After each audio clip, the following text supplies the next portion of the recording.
आज मी तुमच्याकरता घेऊन आली उपवासाची रेसिपी, ती म्हणजे रताळ्याचे कुरकुरीत असे काप। हे काप तुम्ही बनवून एअरटाईट कंटेनरमध्ये ठेवून 3 ते 4 दिवस आरामात खाऊ शकता। तर चला पटकन रेसिपीला सुरुवात करूया। आता सर्वात पहिले इथे मी एक रताळी घेतलेली आहे, ही मी स्वच्छ धुवून घेतली आहे। ही आपल्याला छान अशी मस्त पुसून घ्यायची एका कपड्याला, हे बघा। त्यानंतर आपल्याला रताळीचे असे मीडियम असे काप करून घ्यायचे, असे राऊंड राऊंड।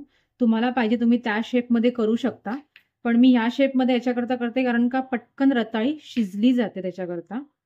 हे बघा, असे बारीक बारीक असे मस्त काप करून घेते। एकदम पटापट ही अशी उपवासाला रेसिपी तयार होते। हे बघा, अशा प्रकारे हे काप आहेत, असे मी राऊंड काप करून घेते मस्त। आता हे सर्व काप झाल्याच्या नंतर हे बघा, पुढचा भाग जो आहे तो असा राऊंड झालेला आहे आणि मागचा भाग पण राऊंड, पण थोडासा हा मोठा झालेला आहे।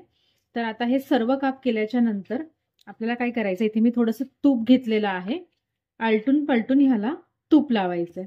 आपल्याला ही रताळी जी आहे ना ती तुपावर भाजून घ्यायची आहे।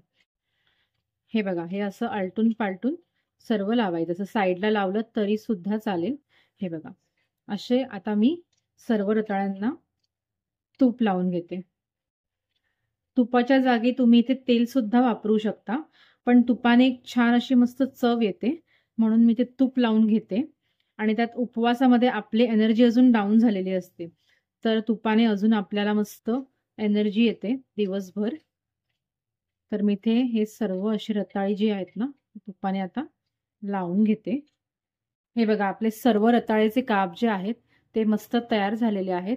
आता हे आपण वाफेवरती छान असं एका पॅन मध्ये भाजून घेऊयात।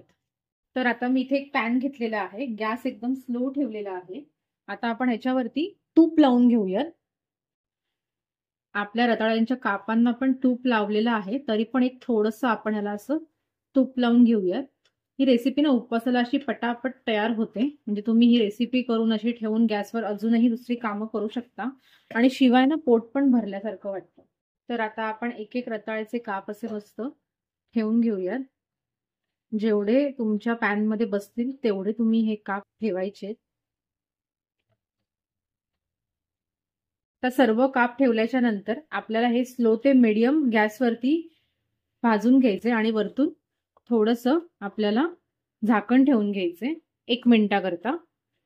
आता हे आपण चेक करून घेऊया, आणि पटकन आपल्याला झाकण साईडला करायचे, नाहीतर ते पाणी असं ना ते खाली पडू शकतं। तर आता मी हे चेक करून घेते। हे बघा, आपल्या एका साईडने असं छान असं हळूहळू शेड येते गोल्डन ब्राऊनची, आणि थोडंसं असं हलकंसं याला आहे ना असं प्रेस करून बघायचं। आता हे बारीक जे आहेत ना ते पटापट होतात, हे जाड व्हायला जरा उशीर लागतो, मोठे मोठे काप जे आहेत ते। तर हे बघा, आता मी सर्व जे आहेत ना हे काप हे असे सर्व असे एकसारखे असे मस्त पलटवून घेते। आता सर्व उलटवल्याच्या नंतर आपल्याला परत एक साईडला शिजू द्यायचं, त्याकरता आपण इथे परत झाकण लावून घेतोय। आता परत एकदा आपण झाकण उघडून बघून घेऊया। हे बघा, आपले रताळ्याचे काप जे आहेत ते मस्त कुरकुरीत असे झालेले आहेत आणि प्रॉपर शिजलेले आहेत। हे बघा, आतपर्यंत चमचा जातोय। याला तुम्ही रताळ्याचे काप किंवा चिप्स काहीही म्हणू शकता। तर आता मी हे मस्त एका प्लेटमध्ये छान काढून घेते। जर तुम्हाला रेसिपी आवडली असेल तर प्लीज व्हिडिओला लाईक करा, शेअर करा आणि सबस्क्राईब करा। त्याचबरोबर बेल आयकॉन क्लिक करायला अजिबात विसरू नका।